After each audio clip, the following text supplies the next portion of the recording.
ਕਿਸਾਨੋ ਵਪਾਰੀਓ ਤੇ ਸਨਅਤਕਾਰੋ।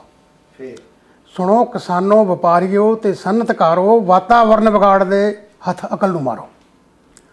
ਆਉਂਦੀਆਂ ਪੁਸ਼ਤਾਂ ਵਾਸਤੇ ਨਾ ਪੰਗੇ ਪਾਈਏ, ਪ੍ਰਦੂਸ਼ਣ ਨੂੰ ਰੋਕੀਏ ਤੇ ਪੁੰਨ ਕਮਾਈਏ। ਬਿਨਾਂ ਲਗਾਮੋਂ ਫਿਰ ਰਹੀਆਂ ਗੱਡੀਆਂ ਦੀਆਂ ਡਾਰਾਂ, ਬਿਨਾਂ ਲਗਾਮੋਂ ਫਿਰ ਰਹੀਆਂ ਗੱਡੀਆਂ ਦੀਆਂ ਡਾਰਾਂ, ਧੂਆਂ ਧਾਰ ਪਿੰਡ ਕਰਦੀਆਂ ਤੇ ਸ਼ਹਿਰ ਬਾਜ਼ਾਰਾਂ। ਹਵਾ ਗੁਰੂ ਸਮਾਨ ਹੈ ਗੱਲ ਮਨੀ ਵਸਾਈਏ, ਹਵਾ ਗੁਰੂ ਸਮਾਨ ਹੈ ਗੱਲ ਮਨੀ ਵਸਾਈਏ, ਪ੍ਰਦੂਸ਼ਣ ਨੂੰ ਰੋਕੀਏ ਤੇ ਪੁੰਨ ਕਮਾਈਏ। ਹਵਾ ਗੰਦਲਾਉਣੀ ਰੋਕੀਏ, ਹਵਾ ਗੰਦਲਾਉਣੀ ਰੋਕੀਏ, ਵਿਗਿਆਨ ਦਾ ਕਹਿਣਾ, ਨਹੀਂ ਤਾਂ ਇੱਥੇ ਵੀਰ ਨੂੰ ਪਿੱਛੇ ਕੱਖ ਨਹੀਂ ਰਹਿਣਾ, ਨਹੀਂ ਤਾਂ ਇੱਥੇ ਵੀਰ ਨੂੰ ਪਿੱਛੇ ਕੱਖ ਨਹੀਂ ਰਹਿਣਾ। ਨਾੜ ਪਰਾਲੀ ਸਾੜ ਕੇ ਨਾ ਦਮਾ ਬੁਲਾਈਏ, ਨਾੜ ਪਰਾਲੀ ਸਾੜ ਕੇ ਨਾ ਦਮਾ ਬੁਲਾਈਏ, ਪ੍ਰਦੂਸ਼ਣ ਨੂੰ ਰੋਕੀਏ ਤੇ ਪੁੰਨ ਕਮਾਈਏ। ਲੋੜੋਂ ਵੱਧ ਰਸਾਇਣ ਨਾ ਫਸਲਾਂ ਵਿੱਚ ਪਾਓ, ਲੋੜੋਂ ਵੱਧ ਰਸਾਇਣ ਨਾ ਫਸਲਾਂ ਵਿੱਚ ਪਾਓ। ਬੇਸਮਝੀ ਦੇ ਵਿੱਚ ਪਏ ਜ਼ਹਿਰਾਂ ਨਾ ਖਾਓ, ਬੇਸਮਝੀ ਦੇ ਵਿੱਚ ਨਾ ਜ਼ਹਿਰਾਂ ਪਏ ਖਾਓ। ਧਰਤੀ ਮਾਂ ਦੀ ਕੁੱਖ ਸੰਗ ਨਾ ਕਹਿਰ ਕਮਾਈਏ, ਧਰਤੀ ਮਾਂ ਦੀ ਕੁੱਖ ਸੰਗ ਨਾ ਕਹਿਰ ਕਮਾਈਏ, ਪ੍ਰਦੂਸ਼ਣ ਨੂੰ ਰੋਕੀਏ ਤੇ ਪੁੰਨ ਕਮਾਈਏ। ਬੇਸਮਝੇ ਨੇ ਪਾਣੀਆਂ ਵਿੱਚ ਜ਼ਹਿਰ ਰਲਾਉਂਦੇ, ਬੇਸਮਝੇ ਨੇ ਪਾਣੀਆਂ ਵਿੱਚ ਜ਼ਹਿਰ ਰਲਾਉਂਦੇ, ਜ਼ਹਿਰੀ ਪਾਣੀ ਆਪਣੇ ਹੀ ਬੱਚਿਆਂ ਨੂੰ ਪਿਆਉਂਦੇ, ਜ਼ਹਿਰੀ ਪਾਣੀ ਆਪਣੇ ਹੀ ਬੱਚਿਆਂ ਨੂੰ ਪਿਆਉਂਦੇ। ਪਾਣੀ ਕੀਤਾ ਗੰਧਲਾ ਆਓ ਪਿਤਾ ਬਚਾਈਏ, ਪਾਣੀ ਕੀਤਾ ਗੰਧਲਾ ਆਓ ਪਿਤਾ ਬਚਾਈਏ, ਪ੍ਰਦੂਸ਼ਣ ਨੂੰ ਰੋਕੀਏ ਤੇ ਪੁੰਨ ਕਮਾਈਏ। ਸੂਰਜ ਕਿਰਨਾਂ ਛਾਣਦੀ, ਸੂਰਜ ਕਿਰਨਾਂ ਛਾਣਦੀ, ਓਜ਼ੋਨ ਦੀ ਛਤਰੀ, ਪ੍ਰਦੂਸ਼ਣ ਦੇ ਕਹਿਰ ਨੇ ਹੈ ਉਹ ਵੀ ਕਤਰੀ, ਪ੍ਰਦੂਸ਼ਣ ਦੇ ਕਹਿਰ ਨੇ ਹੈ ਉਹ ਵੀ ਕਤਰੀ। ਕਰ ਸਪਰੇਆਂ ਅੰਨ੍ਹੇਵਾਹ ਨਾ ਨਰਕ ਹੰਢਾਈਏ, ਪ੍ਰਦੂਸ਼ਣ ਨੂੰ ਰੋਕੀਏ ਤੇ ਪੁੰਨ ਕਮਾਈਏ। ਗੰਧਲਾ ਸੱਭਿਆਚਾਰ ਵੀ ਹੁਣ ਆਪ ਬਚਾਓ, ਗੰਧਲਾ ਸੱਭਿਆਚਾਰ ਵੀ ਹੁਣ ਆਪ ਬਚਾਓ। ਓਏ ਚਰਖਾ ਲਾ ਸਟੇਜ ਤੋਂ ਮੁੜ ਕੱਤਣ ਲਾਓ, ਚਰਖਾ ਲਾ ਸਟੇਜ ਤੋਂ ਮੁੜ ਕੱਤਣ ਲਾਓ। ਹਰ ਕੋਨੇ ਪੰਜਾਬ ਦੇ ਸੰਦੇਸ਼ ਪਹੁੰਚਾਈਏ, ਹਰ ਕੋਨੇ ਪੰਜਾਬ ਦੇ ਸੰਦੇਸ਼ ਪਹੁੰਚਾਈਏ, ਪ੍ਰਦੂਸ਼ਣ ਨੂੰ ਰੋਕੀਏ ਤੇ ਪੁੰਨ ਕਮਾਈਏ। ਪਰਦਾ ਪਾੜ ਆਵਾਜ਼ ਜੋ ਕੰਨਾਂ ਵਿੱਚ ਪੈਂਦੀ, ਪਰਦਾ ਪਾੜ ਆਵਾਜ਼ ਜੋ ਕੰਨਾਂ ਵਿੱਚ ਪੈਂਦੀ, ਮਾਰੂ ਸਾਬਤ ਹੋ ਰਹੀ ਵਿਗਿਆਨ ਹੈ ਕਹਿੰਦੀ, ਮਾਰੂ ਸਾਬਤ ਹੋ ਰਹੀ ਵਿਗਿਆਨ ਹੈ ਕਹਿੰਦੀ। ਲਾਊਡ ਸਪੀਕਰ ਸ਼ੋਰ ਨੂੰ ਹੌਲੀ ਕਰਵਾਈਏ, ਲਾਊਡ ਸਪੀਕਰ ਸ਼ੋਰ ਨੂੰ ਹੌਲੀ ਕਰਵਾਈਏ, ਪ੍ਰਦੂਸ਼ਣ ਨੂੰ ਰੋਕੀਏ ਤੇ ਪੁੰਨ ਕਮਾਈਏ। ਗੰਦਲੀ ਹੋਣੋਂ ਨਾ ਬਚੀ ਪੰਜਾਬੀ ਬੋਲੀ, ਗੰਦਲੀ ਹੋਣੋਂ ਨਾ ਬਚੀ ਪੰਜਾਬੀ ਬੋਲੀ। ਉਹ ਰਾਣੀ ਸੀ ਪੰਜਾਬ ਦੀ ਅੱਜ ਬਣ ਗਈ ਗੋਲੀ, ਰਾਣੀ ਸੀ ਪੰਜਾਬ ਦੀ ਅੱਜ ਬਣ ਗਈ ਗੋਲੀ। ਬਾਹਰ ਪਰਾਏ ਬੈਠ ਕੇ ਨਾ ਮਾਂ ਨੂੰ ਭੁੱਲ ਜਾਈਏ। ਖਾਸ ਤੌਰ 'ਤੇ ਮੇਰਾ ਕੈਨੇਡਾ ਵਾਸੀ ਵੀਰਾਂ ਨੂੰ ਹੈ ਸੁਨੇਹਾ ਵੀ ਬਾਹਰ ਪਰਾਏ ਬੈਠ ਕੇ ਨਾ ਮਾਂ ਭੁੱਲ ਜਾਈਏ, ਪ੍ਰਦੂਸ਼ਣ ਨੂੰ ਰੋਕੀਏ ਤੇ ਪੁੰਨ ਕਮਾਈਏ। ਇਹ ਪ੍ਰਦੂਸ਼ਣ ਨਾ ਰੋਕਿਆ ਤਾਂ ਗੱਲ ਸੁਣ ਲਓ ਪੱਕੀ। ਤੁਸੀਂ ਪਹਿਲਾਂ ਕਹਿੰਦੇ ਸੀ ਹਸ਼ਰ ਕੀ ਹੋਊਗਾ, ਨਤੀਜਾ ਕੋਈ ਹੋਊ ਜੇ ਪ੍ਰਦੂਸ਼ਣ ਨਾ ਰੁਕਿਆ। ਪ੍ਰਦੂਸ਼ਣ ਨਾ ਰੋਕਿਆ ਤਾਂ ਗੱਲ ਸੁਣ ਲਓ ਪੱਕੀ। ਪਰਲੋ ਰੁਕ ਨਹੀਂ ਸਕਣੀ, ਪਰਲੋ ਰੁਕ ਨਹੀਂ ਸਕਣੀ ਇਹ ਗੱਲ ਨਾ ਸ਼ੱਕੀ, ਪਰਲੋ ਰੁਕ ਨਹੀਂ ਸਕਣੀ ਇਹ ਗੱਲ ਨਾ ਸ਼ੱਕੀ। ਓਏ ਵਸਦੇ ਦੇਸ਼ ਪੰਜਾਬ ਨੂੰ ਨਾ ਥੇ ਬਣਾਈਏ, ਵਸਦੇ ਦੇਸ਼ ਪੰਜਾਬ ਨੂੰ ਨਾ ਥੇ ਬਣਾਈਏ, ਪ੍ਰਦੂਸ਼ਣ ਨੂੰ ਰੋਕੀਏ ਤੇ ਪੁੰਨ ਕਮਾਈਏ। ਯੂਨੀਵਰਸਿਟੀ 'ਚ ਰਹੇ ਹੋ, ਕੀ ਇਹ ਸੁਨੇਹਾ ਪੋਲੂਸ਼ਨ ਦਾ ਆਮ ਵਿਅਕਤੀ ਤੱਕ ਪਹੁੰਚ ਰਿਹਾ? ਦੇਖੋ ਜੀ, ਜਿੱਥੋਂ ਤੱਕ ਤਾਂ ਇਹ ਹੈ ਕਿ ਮੀਡੀਆ ਦੇ ਅਖਬਾਰਾਂ ਦੇ ਵਿੱਚ ਆ ਤਾਂ ਰਿਹਾ, ਪਰ ਉਹਨੂੰ ਗਾ ਪੜ੍ਹਦਾ ਕੋਈ ਕਿੰਨੀ ਕੁ ਸੰਜੀਦਗੀ ਦੇ ਨਾਲ ਹੈ ਉਹ ਤਾਂ ਹੁਣ ਕਹਿਣਾ ਮੁਸ਼ਕਿਲ ਹੈ। ਅਤੇ ਦੂਜੀ ਗੱਲ ਇਹ ਕਿ ਹਰ ਇੱਕ ਬੰਦਾ ਆਪਣੇ ਆਪ ਨੂੰ ਮਜਬੂਰ ਸਮਝਦਾ, ਉਹ ਇਹ ਕਹਿੰਦਾ ਵੀ ਮੈਂ ਜੇ, ਪਰ ਮਜਬੂਰ ਹੈ ਨਹੀਂ, ਕੁਛ ਹੱਦ ਤਾਈਂ ਉਹ ਕਰ ਸਕਦਾ। ਜਿਵੇਂ ਜੇ ਘੱਟੋ ਘੱਟ ਜਿਹੜੇ ਆਪਣੇ ਘਰ ਜੋਗੀ ਸਬਜ਼ੀ ਤਾਂ ਆਪ ਪੈਦਾ ਕਰ ਲਵੇ, ਜੇ ਜਿਹਦੇ ਕੋਲ ਜ਼ਮੀਨ ਨਹੀਂ ਉਹਨਾਂ ਦੇ ਵੀ ਵਿਹੜੇ 'ਚ ਇੰਨੀ ਕੁ ਥਾਂ ਹੈਗੀ ਆ, ਔਰ ਮੋਟਰਾਂ ਵੀ ਸਾਰੇ ਘਰਾਂ 'ਚ ਲੱਗੀਆਂ ਹੁਣ। ਅਤੇ ਉਹ ਜੇ ਇਹ ਨਹੀਂ ਮੈਂ ਕਹਿੰਦਾ ਵੀ ਉੱਥੇ ਬਿਲਕੁਲ ਜੇ ਉਹ ਇਹ ਆ ਵੀ ਰਿਕਮੈਂਡੇਸ਼ਨ ਦੇ ਹਿਸਾਬ ਨਾਲ ਜੇ ਉਨੀ ਕਰੀਏ ਫਿਰ ਕੋਈ ਪੋਲੂਸ਼ਨ ਨਹੀਂ।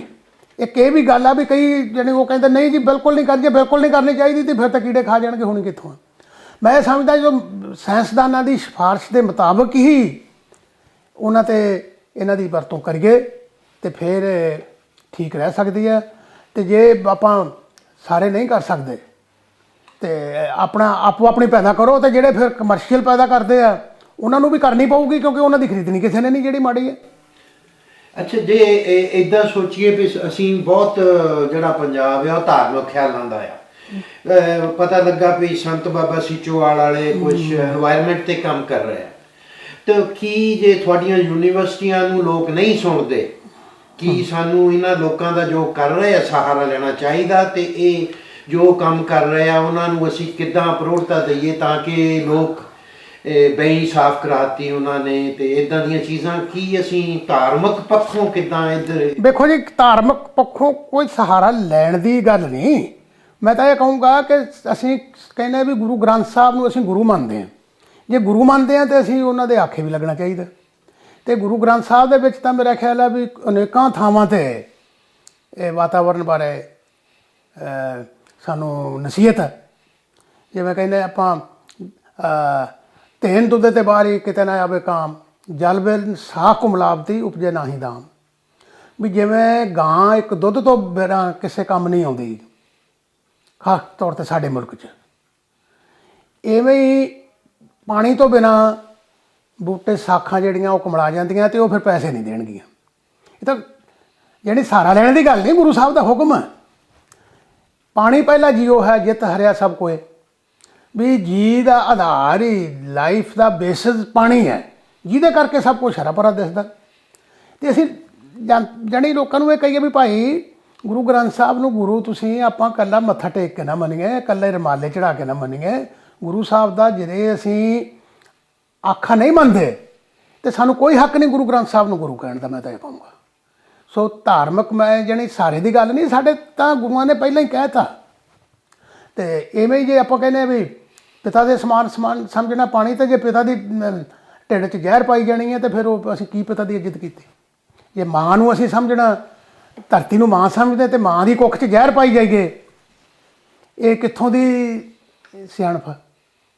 ਇਹ ਲੈਣਾ ਚਾਹੀਦਾ। ਔਰ ਮੈਂ ਤਾਂ ਇਹ ਕਹੂੰਗਾ ਵੀ ਸਾਡੇ ਜਿਹੜੇ ਜਿੰਨੇ ਇਕੱਲੇ ਇੱਕ ਬਾਬਾ ਸੀਚੇਵਾਲ ਨਹੀਂ, ਥਾਂ ਥਾਂ ਹਰ ਇੱਕ ਗੁਰਦੁਆਰੇ ਦੇ ਵਿੱਚ ਸਵੇਰੇ ਇਹ ਗੁਰੂ ਗ੍ਰੰਥ ਸਾਹਿਬ ਦੇ ਵਿੱਚੋਂ ਵਾਤਾਵਰਨ ਬਾਰੇ ਵਿਚਾਰ ਕੱਢ ਕੇ ਔਰ ਅੱਧਾ ਪੌਣਾ ਘੰਟਾ ਜਿਹੜੇ ਹਰ ਇੱਕ ਗ੍ਰੰਥੀ ਨੂੰ ਮੈਂ ਤਾਂ ਕਹੂੰਗਾ ਉਹ ਲਾਉਣਾ ਚਾਹੀਦਾ ਕੁਝ। ਕਿਉਂਕਿ ਕਹਿੰਦੇ ਹੁੰਦੇ ਆ ਨਾ ਵੀ ਜੇ ਪੱਥਰ ਦੇ ਉੱਤੇ ਵੀ ਪਾਣੀ ਪਾਈ ਜਾਈਏ ਪਾਈ ਉਹਦੇ 'ਤੇ ਵੀ ਥੋੜ੍ਹੀ ਜਿਹੀ ਗਲੀ ਹੋ ਜਾਂਦੀ ਹੈ। ਜੇ ਰੋਜ਼ ਹੀ ਇਹ ਗੱਲ ਇਹ ਕਹਾਂਗੇ ਨਾ ਵੀ ਭਾਈ ਇਹ ਸਾਡੇ ਗੁਰੂ ਦਾ ਹੁਕਮ ਆ, ਕੋਈ ਸਾਡਾ ਨਹੀਂ, ਇਹਨੂੰ ਮੰਨੋ, ਇਹ ਤਾਂ ਹੋਣਾ ਚਾਹੀਦਾ। ਇਹਦੇ ਬਾਰੇ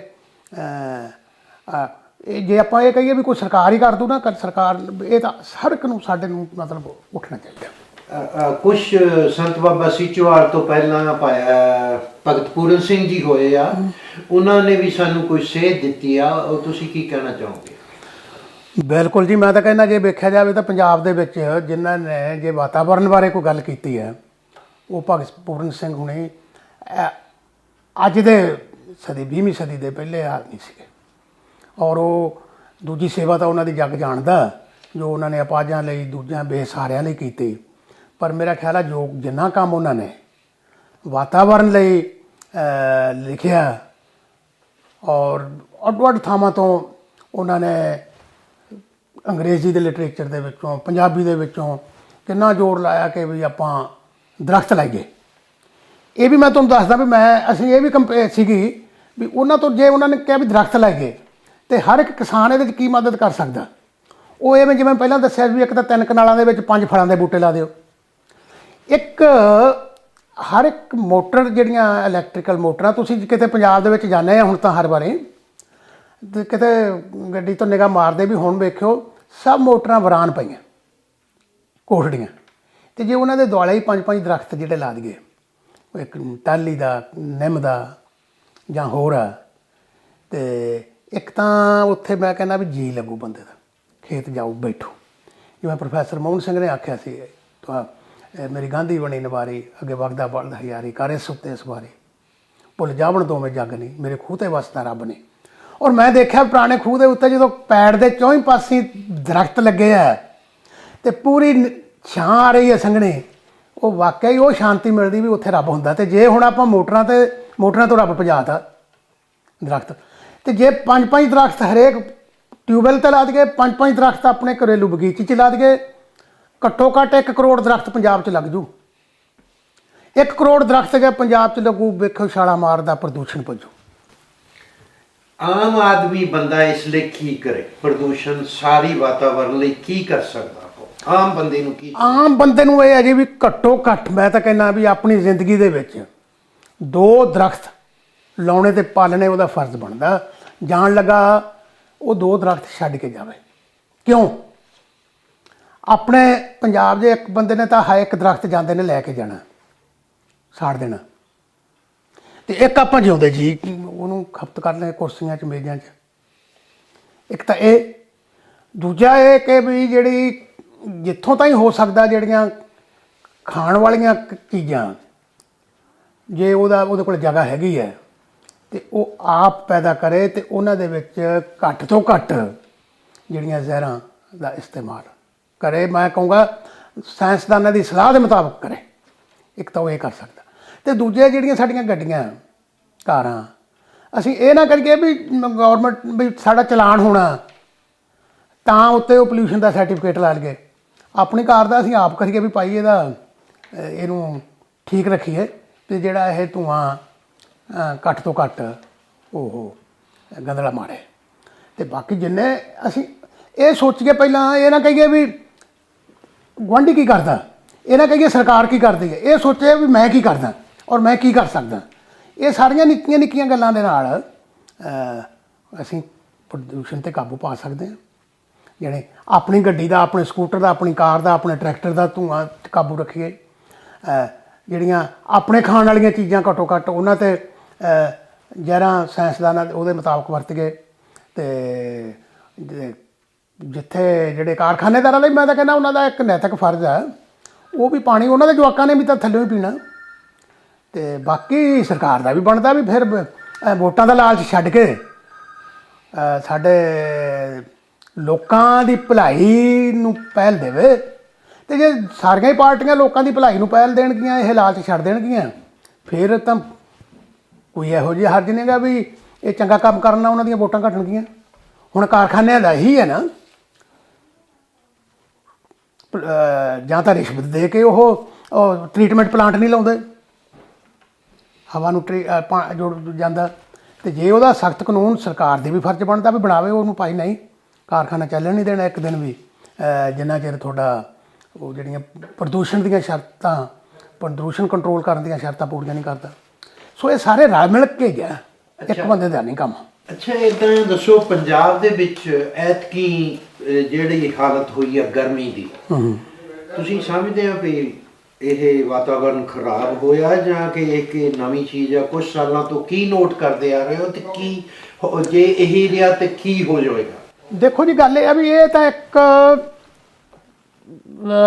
ਆਲਮੀ ਪੱਧਰ ਦਾ ਮਸਲਾ, ਗਲੋਬਲ ਵਾਰਮਿੰਗ, ਉਹਦਾ ਹੀ ਹਿੱਸਾ ਪੰਜਾਬ ਦੇ ਵਿੱਚ ਆ। ਜਿਵੇਂ ਗਰਮੀ ਹੋ ਰਹੀ ਹੈ ਹੁਣ, ਤੁਹਾਨੂੰ ਪਤਾ ਵੀ ਅੱਜ ਕੱਲ੍ਹ ਵੀ ਪਿਛਲੇ ਹਫ਼ਤੇ ਤੁਸੀਂ ਫੋਰਕਾਸਟ ਪੜ੍ਹੀ ਹੋਣੀ ਹੈ, ਮੈਂ ਤਾਂ ਵੇਖਿਆ ਵੀ ਉਹਦੇ ਮੁਤਾਬਕ ਅੱਜ ਵੀ ਟੈਂਪਰੇਚਰ ਜੇ ਮੀਂਹ ਮੂੰਹ ਨਾ ਪੈ ਗਿਆ ਹੋਇਆ ਪਤਾ ਨਹੀਂ ਹੁਣ 38 ਡਿਗਰੀ ਸੀ। ਔਰ ਸਤੰਬਰ ਦੇ ਅਖੀਰ ਦੇ ਵਿੱਚ ਅੱਸੂ ਚੜ੍ਹ ਦੇ ਸ਼ੁਰੂ ਨੰਗੇ ਤੋਂ ਅੱਧ ਅੱਸੂ ਤਾਈਂ ਇੰਨਾ ਟੈਂਪਰੇਚਰ ਕਦੇ ਤੁਸੀਂ ਸੁਣਿਆ ਸੀ?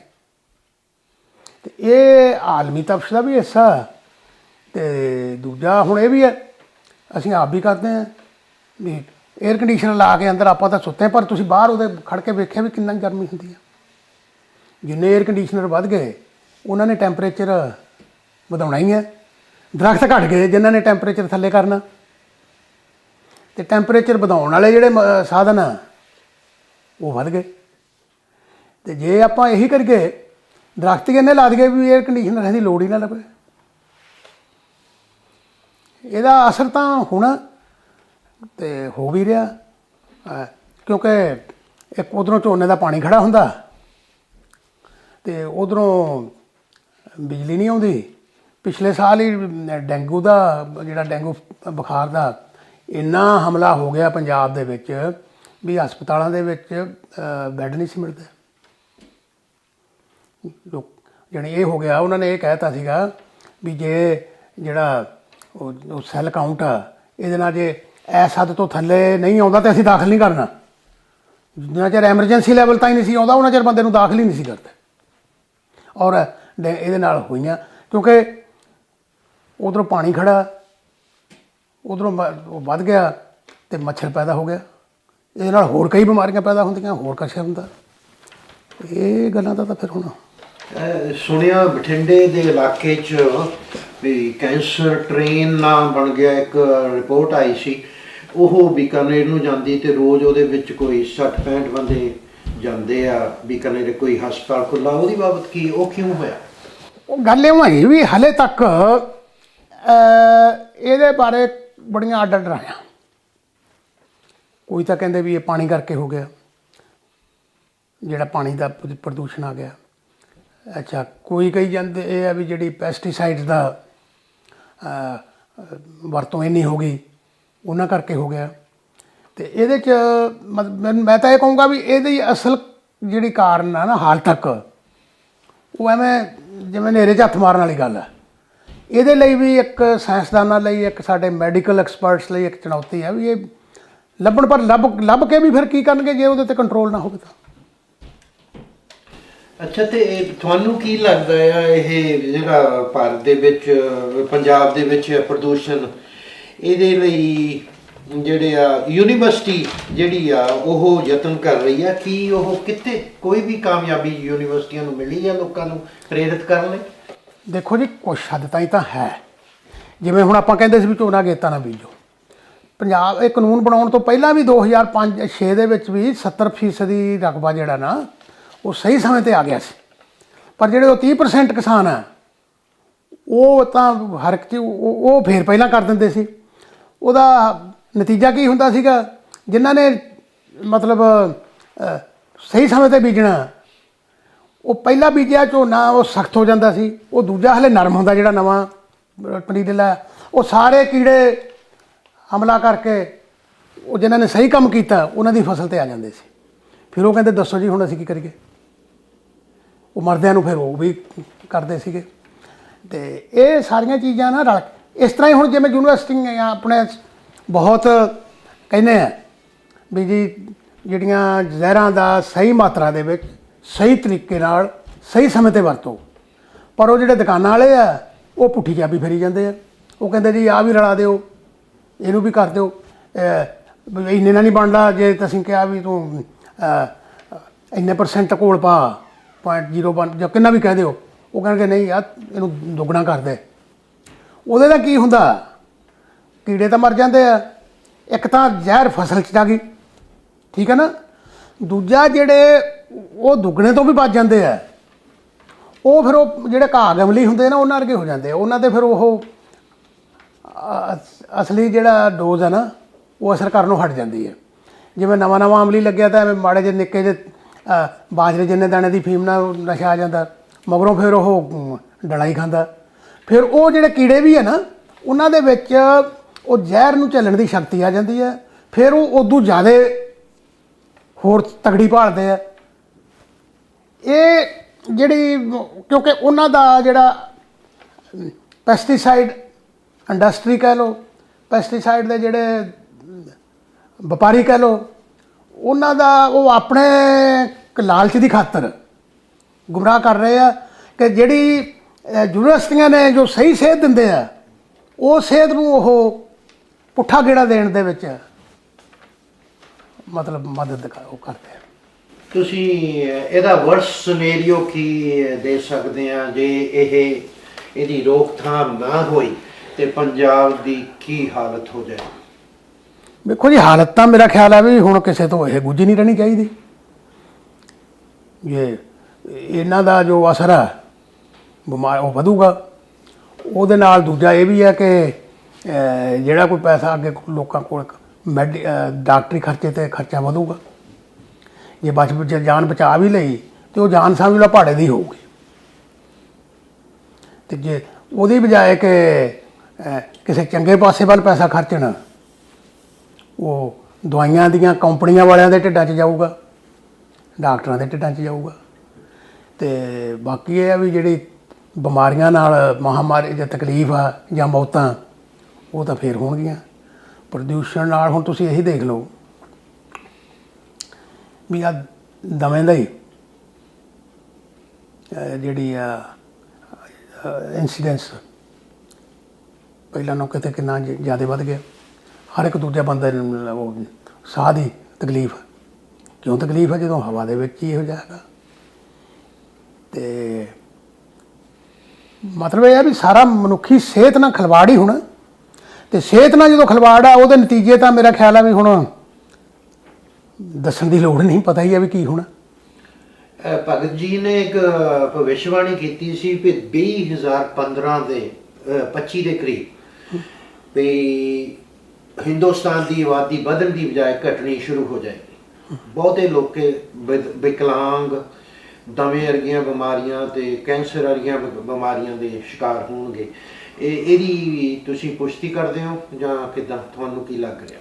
ਵੇਖੋ ਜੀ, ਇਹ ਤਾਂ ਭਾਵੇਂ ਆਪਾਂ, ਕਿਉਂਕਿ ਭਗਤ ਜੀ ਤਾਂ ਫਿਰ ਮੈਂ ਕਹਿ ਦਿਆਂਗਾ ਵੀ ਕਾਫੀ ਪਹੁੰਚੇ ਹੋਏ ਆਦਮੀ ਸੀ, ਅਤੇ ਮੈਂ ਇਹਦੇ ਬਾਰੇ ਮੈਂ ਤਾਂ ਕੁਛ ਨਹੀਂ ਬੜਾ ਕਹੂੰਗਾ।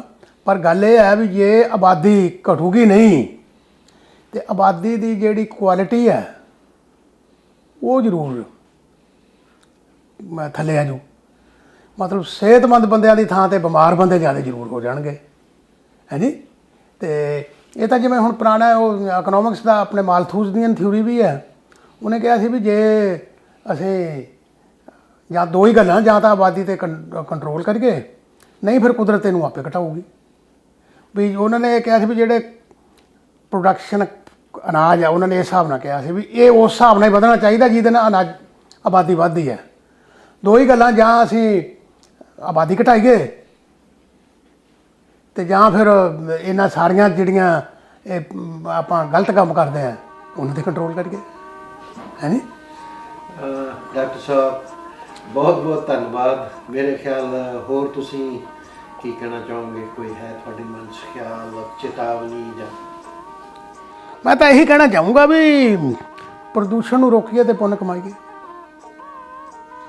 ਪ੍ਰਦੂਸ਼ਣ ਨੂੰ ਰੋਕੀਏ ਅਤੇ ਪੁੰਨ ਕਮਾਈਏ। ਸਭ ਤੋਂ ਵੱਡਾ ਪੁੰਨ ਅੱਜ ਦੇ ਦਿਨ 'ਚ ਇਹੀ ਹੈ ਵੀ ਜੇ ਅਸੀਂ ਪ੍ਰਦੂਸ਼ਣ ਰੋਕ ਦਈਏ ਅਤੇ ਜਿੰਨਾ ਕੁ ਆਪਾਂ ਰੋਕ ਸਕਦੇ।